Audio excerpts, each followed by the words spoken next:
Muito boa noite, minha gente querida. Começando com o livro Agenda Cristã, de André Luiz. Busque agir para o bem enquanto você dispõe de tempo. É perigoso guardar uma cabeça cheia de sonhos com as mãos desocupadas.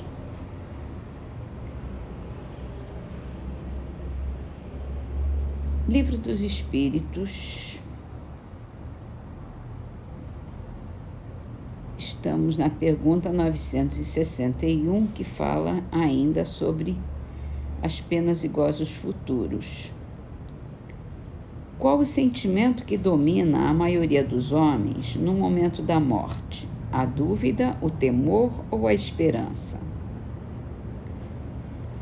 Nos céticos empedernidos, a dúvida.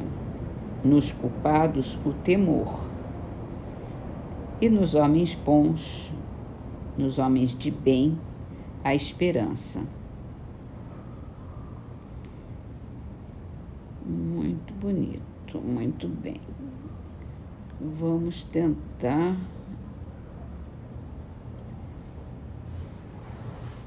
fazer a nossa fé ser forte o suficiente para não ter medo nessa hora, ter esperança. No livro A Gênese, ontem nós começamos a ler sobre as obsessões. Nós falamos que as obsessões têm várias características, umas das outras, que ela influencia muito na mediunidade, que ela é uma enfermidade da alma, uma imperfeição moral que dá oportunidade a um espírito ignorante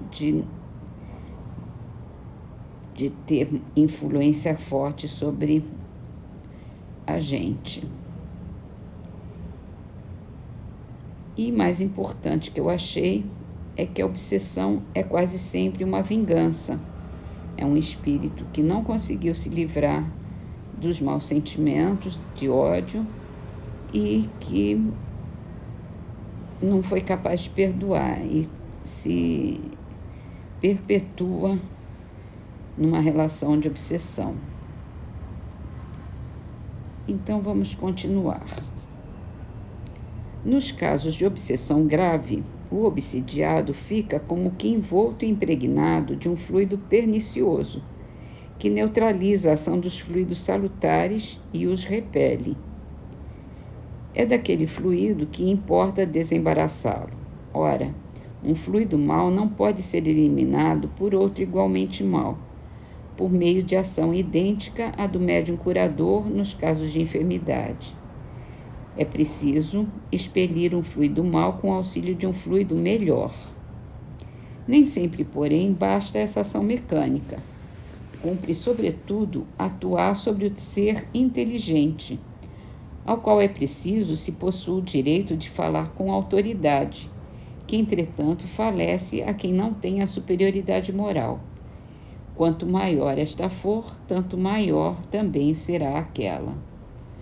Mas isso não é tudo. Para assegurar a libertação da vítima, é indispensável que o espírito perverso seja levado a renunciar aos seus maus desígnios, que o arrependimento desponte nele, assim como o desejo do bem, por meio de instruções habilmente ministradas, em evocações particularmente feitas com o objetivo de lhe dar educação moral. Pode-se então ter a grata satisfação de libertar o encarnado e de converter um espírito imperfeito. O trabalho se torna mais fácil quando o obsidiado, compreendendo a sua situação, para ele concorre com a vontade e a prece. Outro tanto não sucede quando, seduzido pelo espírito que o domina, se ilude com relação às qualidades deste último, e se compraz no erro a que é conduzido, porque então, longe de secundar, o obsidiado repele toda assistência. É o caso da fascinação, infinitamente mais rebelde sempre do que a mais violenta subjugação. Em todos os casos de obsessão, A prece é o mais poderoso meio de que se dispõe para demover de seus propósitos maléficos o obsessor.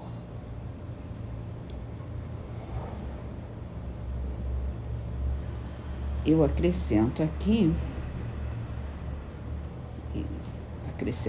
dou ênfase, que é uma sintonia a obsessão. Não é por acaso que o obsessor consegue obsidiar, porque o obsidiado ele está em sintonia com o obsessor, senão ele não conseguiria ter influência tão forte. Por isso que é preciso o obsidiado se esforçar também para sair dessa situação, para ter estudo, para ter compreensão. E a própria mudança de comportamento do obsidiado, a própria mudança vibratória, é possível que influencie o próprio obsessor. Então, é isso. Vamos terminar assim com a poesia de Américo Falcão, Palavras, está no livro Orvalho de Luz.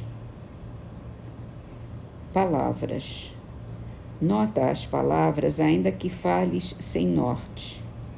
Umas trazem luz e vida, outras fazem sombra e morte. Salvadora bagatela, a fala que nos bendiga. Alma semeia e semeia a frase amorosa e amiga.